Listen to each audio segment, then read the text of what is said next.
Wih, boleh tak susun buku tu ikut nombor siri? Ha, ha, ha. Nanti aku buat Baik, baik, baik. Betul ke tak dia dengar aku ni? Dengar kot.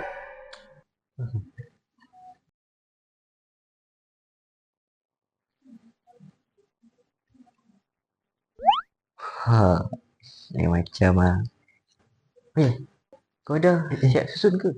Macam tak susun je. Tunggulah jap. Aku tengah tengok video TikTok ni. Awak gila video ni.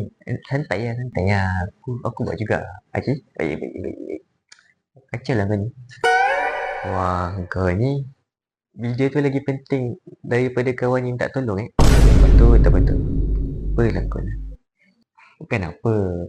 Free entertainment. Sekali-sekala tolong naikkan views video orang juga. Aku yang minta tolong ni, kau tak tolong pula. Ya, aku susun je lah. Okey, okey, okey. Aku buat sekarang santai lah kau ni. Aduh. Bila nak tolong orang ni, fokus sahaja. Jangan terganggu sebabkan gadget tersebut. Kalau tolong orang, dapat pahala juga. Kan?